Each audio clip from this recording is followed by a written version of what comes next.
Hello everyone, welcome back to my channel. ఈ రోజు మన ఛానల్లో మరో సరికొత్త రెసిపీతో అయితే మీ ముందుకు వచ్చేసానండి. చాలా చాలా క్విక్గా చేసుకోవచ్చు.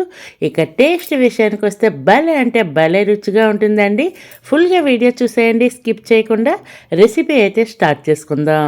దీనికోసం అయితే ఫస్ట్ స్టవ్ వెలిగించి ఒక బాల్ని పెట్టుకోండి. అందులో 1 స్పూన్ వరకు నూనెను వేసుకోండి. అలాగే నూనె వేడైనాక ఇందులో ఒక పావు స్పూన్ చొప్పున ఆవాలు, అలాగే ఒక పావు స్పూన్ చొప్పున జీలకర్రని వేసుకోండి. ఈ రెండింటిని చిటపటలు అయిన తర్వాత 1 స్పూన్ వరకు పచ్చిశనగపప్పును వేసుకోండి. వీటిని దోరగా ఫ్రై చేసుకోండి. ఇలా ఫ్రై అయిన తర్వాత సన్నగా కోసుకున్న పచ్చిమిర్చి ముక్కలు, అలాగే సన్నగా కోసుకున్న అల్లం ముక్కలు, సన్నగా కోసుకున్న మీడియం సైజు ఉల్లిపాయ ముక్కలను కూడా వేసుకోండి. అలాగే సన్నగా కోసుకున్న కొత్తిమీర తరుగును కూడా వేసుకొని కాస్తంత వీటిని ఫ్రై చేసుకోండి. మరి ఎక్కువగా ఫ్రై అవ్వాల్సిన అవసరం లేదు. మనం వేసుకునే శనగపప్పు ఫ్రై అయితే కనుక సరిపోతుంది. ఇలా ఫ్రై అయినాక సైడ్ పెట్టేయండి. నెక్స్ట్ అయితే 1 కప్పుతో అయితే సుజీ రవ్వ అండి, ఉప్మా చేసుకుంటాం కదా తెల్ల రవ్వ, దానిని తీసుకొని ఒక మిక్సీ జారు వేసుకొని మిక్సీ జారులో వేసుకొని ఇలా మీకు వీలైనంత మెత్తగా మిక్సీ పట్టేసుకొని అందులో ఒక పావు కప్పు వరకు పెరుగును వేసుకోండి.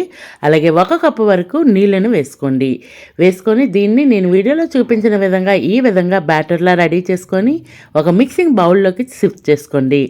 అలాగే ముందుగా ఫ్రై చేసుకుంటా ఈ తాలింపుని తెచ్చి ఈ బ్యాటర్లో వేసేయండి. ఈ తాలింపుని కూడా ఈ బ్యాటర్లో బాగా కలిసే విధంగా ఫస్ట్ అయితే కలిపేసుకోండి. అలాగే ఇందులోనే టేస్ట్కి తగ్గ ఉప్పును వేసుకోండి. ఉప్పు కూడా బాగా కలిసే విధంగా కలిపేసుకోండి. అలాగే ఈ లోపైతే మీకు చిన్న రిక్వెస్ట్ అండి, మన ఛానల్ ఇంతవరకు ఎవరైనా సబ్స్క్రైబ్ చేయకుండా చూస్తే ప్లీజ్ అండి సబ్స్క్రైబ్ చేయండి. వీడియో నచ్చితే లైక్ చేయండి. మీ ఫ్రెండ్స్ అండ్ ఫ్యామిలీ మెంబర్స్కి షేర్ చేయండి. ఇలా కలుపుకున్న తర్వాత ఒక 4 అవర్స్ పాటు పక్కన పెట్టేయండి. టైం లేకపోతే కనుక దీంట్లోనే కాస్తంత ఒక చిటికెడు వంట సోడాని వేసేసి ఈ వంట సోడా మొత్తం బాగా కలుపుకొని దీన్నైతే కనుక మన బ్యాటర్ అనేది రెడీ చేసుకోవచ్చు. ఒకవేళ టైం ఉంటే కనుక ఈ వంట సోడాని స్కిప్ చేసేయండి. ఇలా మొత్తం కలుపుకున్న తర్వాత స్టవ్ వెలిగించి మళ్ళీ ఒక చిన్న ప్యాన్ పెట్టుకొని అందులో 1 స్పూన్ వరకు ఆయిల్ వేసుకోండి. ఆయిల్ బాగా వేడయిన తర్వాత మనం ముందుగా కలిపి పెట్టుకున్న బ్యాటర్ని ఒక 3-4 గరిటెలు అయితే వేసుకోండి. కాస్తంత మందంగా వేసుకోండి.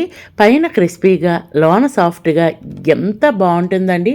దీని కాంబినేషన్లో అయితే పల్లి చట్నీ చేసుకోండి. టేస్ట్ అయితే ఇంకా అదిరిపోతుంది.